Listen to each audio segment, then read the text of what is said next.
Yo, what is up, guys? Bravo YGO here coming at you with another video. Long time no see. It has been a bit of a minute since I've uploaded to you guys, but I've going through a lot of life changes. My wife is pregnant. I am having a child with my wife. I said that twice. Anyway, I feel like since the last time I was consistently uploading, I've started a new job, so I'm getting acclimated to that.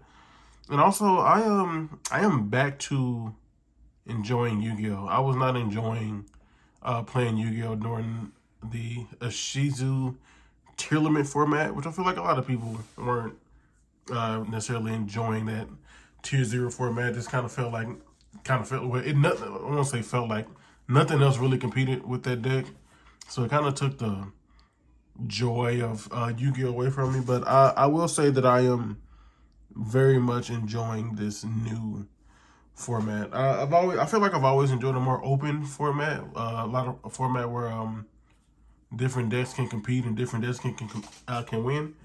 And with that being said, here's one of those decks I feel like can compete and can win. This is a ninja deck, as you guys can see, a deck that I have been piloting for a little bit now. Taking it to a few local tournaments, won a few of them, came in second, third, in a couple of them. I think this deck's really nice. Really fun, very different play style, very cool play style. I feel like with the a bunch of the Book of Moon effects and things like that. I played a lot of, as far as matchup goes in those tournaments, a lot of Trap Tricks, a lot of Labyrinth, some Kashtira, which I feel like is this deck's best matchup, and a lot of Branded, which I feel like is this deck's worst matchup. But we'll get into that when I get into the cards and I'll tell you why I feel that way. So let's start with the main deck. I believe my main deck was 43 cards. Starting with the monsters. We have 3 Ninja Grandmaster Master Hanzo. Literally the best monster in your deck. On normal summon, he has a Ninjutsu Art Speller Trap. And then when you special summon him, he adds you a Ninja Monster, excuse me. Next up, we have 3 Mitsu, the Insect Ninja. This is the best extender, I would say, in the deck. If you control a Ninja Monster or a face-down defense position monster, you can special summon this card from your hand. And also, it is a monster negate. So if this card's face up on your field and your opponent activates a monster effect, you can target a face-down defense position monster you control. Flip it face up and flip this card face down. And if you flipped up a ninja monster, it will negate that effect. Which I mean, it's come up a few times. I feel like I never really used that negate too often, but I've used it a few times. It comes up sometimes. Last of the 3 others for the ninja monster, we have 3 Tobari, the Sky Ninja. This card is amazing. This card's really good. This card, you can just, when it's in your hand, you can discard it, or send it to the graveyard, or just discard. It doesn't matter.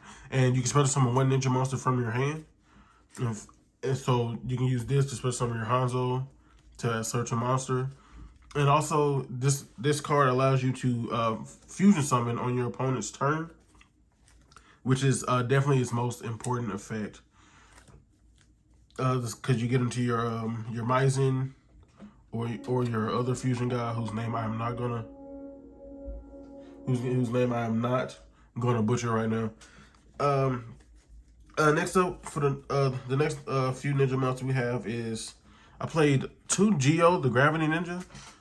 This is a newer card, came out in Photon Hypernova, I believe. This card does a lot for this ninja deck. What it does when it's summoned, when it's special summoned, or flip face up, you can target two monsters your opponent controls and change them to face down defense position, and those monsters' positions cannot be changed, which is huge. This card is probably, I don't say the sole reason, but this is the biggest reason why your Kashtira matchup is so good, so good. They summon their monsters. You special summon him off one of your ninjutsu arts. Target their monster, flip it face down, and that monster just kind of stuck on the board. The monster just kind of stuck on the board, and that really makes them play weird, really makes them play awkward. Next up, we play 3 more ninja. The rest of these are 1-ofs. You don't have to, like, before I get to those, you don't have to play 2 Geo. I choose to play 2 Geo, but you can definitely get away with 1. But I don't know, 2 just kind of made me more comfortable. But you can for sure cut it. It won't hurt you too often. And then next we have a 1 of Green Ninja, a 1 of Baku the Beast Ninja, and a 1 of Kagero the Kane Ninja. These cards are okay. Kagero's kind of nice. When it's summoned, you can special summon a ninja monster from your hand or graveyard in face down defense position. And the cool thing about that, the ninja deck in general, is that your monsters being in face down defense position does not hurt this deck at all. Them being face down, they might as well be face up, because you don't have, there's no fusion spell in this deck. You just contact fuse into all of your fusions, which is very, very nice. Green Ninja's cool. Typically I summon Green Ninja off of the Ninjutsu Art of Duplication, because when this card is sent to the graveyard, you can target a card on the field, target a monster on the field, flip it face down. So it's a good interruption. It works really well with Tabari when you fusion summon on your opponent's turn into your ninja fusions. And that is it for the ninja monsters. Not a high ninja monster count, but I like it. I like the ratios I went with. They work pretty well for me. Like I said, you can get away with playing 1 Geo. I just kind of feel more comfortable too. As far as monster hand traps go, we played 3 Ash. Ash is super crazy this format. I feel the last format, it wasn't like too good because 1 Ash was never stopping the Shizu tier from doing what they wanted to do. 1 hand trap in general was never stopping that deck from doing what it wanted to do. But Ash, this format is super crazy. It is the best card when you play against Branded. It's literally the best card in your deck. And also, it like stops board breakers now with the popularity of Book of Eclipse. You've been able to Ash that card and protect your board from being flipped face down is huge. And then the last monster hand trap we ran was 2 Nibiru. The more I play this format, the less I like Nibiru in my main deck. With the Trap Tricks that's coming out and the Labyrinth that's been so popular, Nibiru in this main deck felt really like bricky and like out of place. Like I feel like it never came up. Even Cashier doesn't like play into Nibiru turn 1 as much anymore. They just go for a Rise Heart pass with like some back room, some hand traps. So if I do make a change to this deck, it will be like cutting Nibiru. Probably for Ghost Bell. I think Ghost Bell is like a sneaky good card this format, especially against Branded. You can if they don't have Lost set up, you can stop their Branded in red, and also it can stop in most situations Branded Expulsion. So you don't get gimmick puppeted, which is that's a different conversation. Well, that is it for all the monsters. Moving on to the spells, the Ninjutsu Art spells. We have 3 Ninjutsu Art Notebook of Mystery. This is 100% probably the best Ninjutsu Art card spell in your deck. Let me say that. What this card does, it lets you set a ninja and 1 ninja card and 1 Ninjutsu Art card, 1 from your deck and 1 from your graveyard, while your opponent controls the cards. That's the only downside to it. Going first, it doesn't do anything typically, but it's a quick play, so you can set it and then it's live once your opponent starts playing. Card's super good, super good. Next, I play Ninjutsu R2 Iron Digger. This is your best go second card in the deck. What it does, you equip it to you can equip it to a monster. It becomes a ninja. You can banish one ninja monster from your graveyard. Target a card on your opponent's side of the field, destroy it. And if this card is sent from the field to the graveyard, you can target one of your banished ninjas, add it to your hand, or special summon it and face down defense.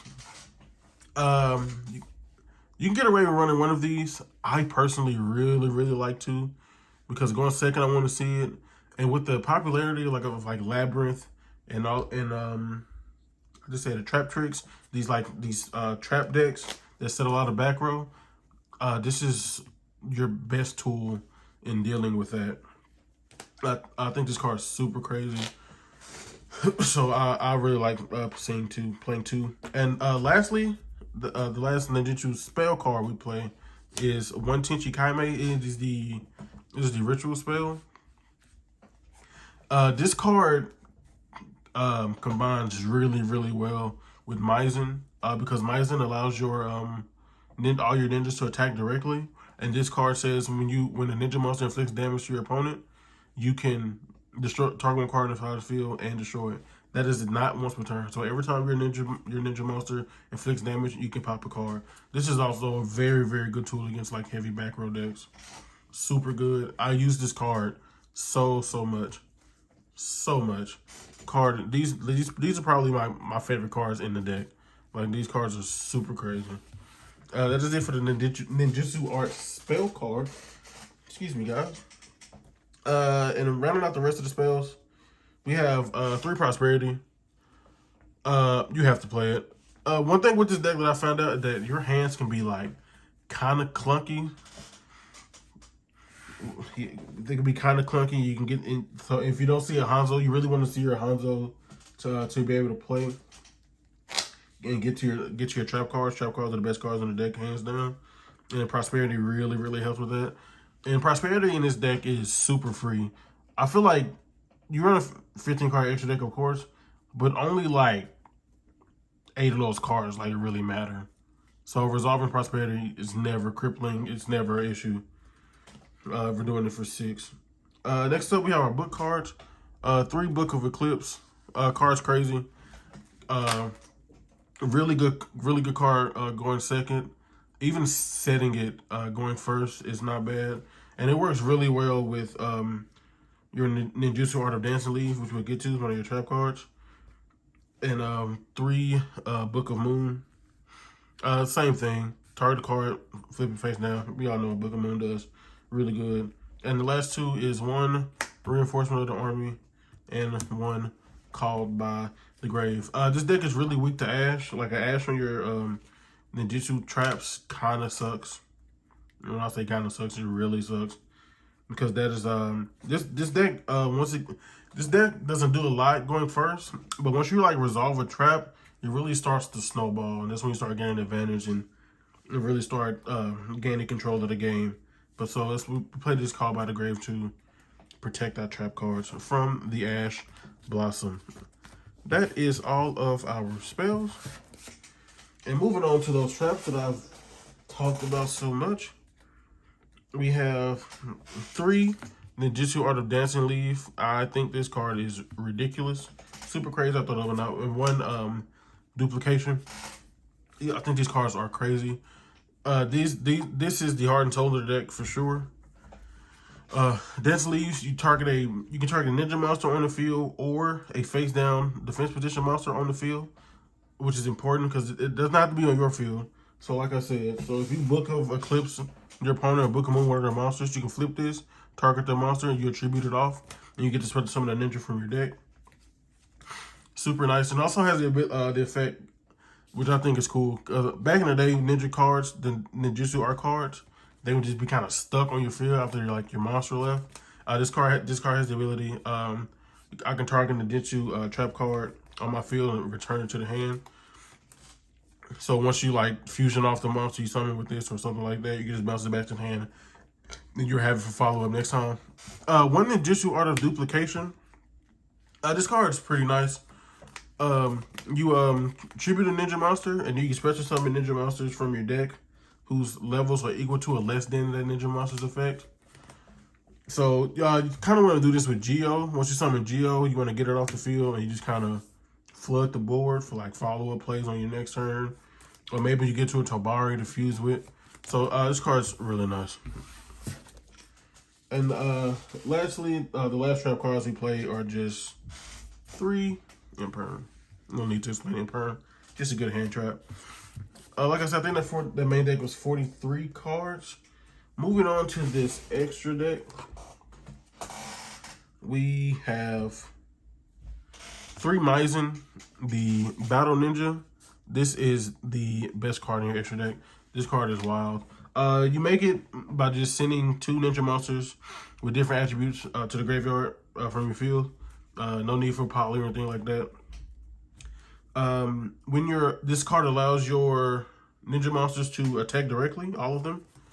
This card also cannot be, is it targeted for attack? Excuse me, I have to read. You know how you get players do. Yes. While you control a face down defense position monster, your opponent cannot target this card for attacks. And when your opponent activates a card or effect, you can quick effect chain this card and special summon a ninja monster from your deck. Crazy. Let's say you're playing against Cash or something. They go unicorn. They go unicorn effect. Activate Theosis. They add Theosis. Activate Theosis. You chain this to the Theosis. Special summon Geo. And then on the resolution of that, your Geo will target both of their monsters and flip them face down, and they cannot do anything about it. Like they cannot change those monsters' battle position. Super crazy. Card's super good. You play 3 of it. You also play 3 of the Yaguramaru. That's the pronunciation we're gonna go with. This card, same summoning conditions, just 2 monsters with different types, 2 ninja monsters with different types. This is typically the card you're gonna go into when you quick fusion summon on your opponent's turn using Tabari. This card on summon or when flip face up, banish a ninja or Ninjutsu Art card from your graveyard, hand or graveyard, and target a card on the field and banish it. Pretty good. This is another good way of dealing with like back row and things. Against a Labyrinth a few times, I would summon this card under skill drain, use the effect target skill drain, and then Book of Moon this card to flip it face down so to resolve. So super nice. Just another way that the book cards are really cool in this deck. The last fusion monster we play is one Ultimate Great Insect. I know this card like looks super weird in the list, but like you summon this card by attributing a insect monster with 2,000 or more defense equipped with an equip card. So if you have your Mitsu equipped with a Iron Digger, you can distribute that and summon this.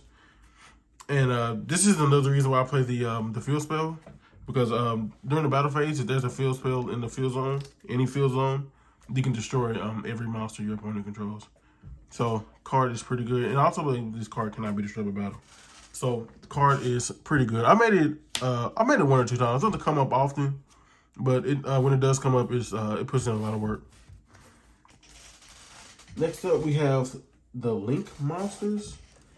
Now, I will say there are only 3 Link monsters in this deck that matter, and that is 2 Saizo and a Cross Sheep. Also, you can also play Boar Sword. When I was not playing Boar Sword. I cannot find mine, but you can also play Boar Sword.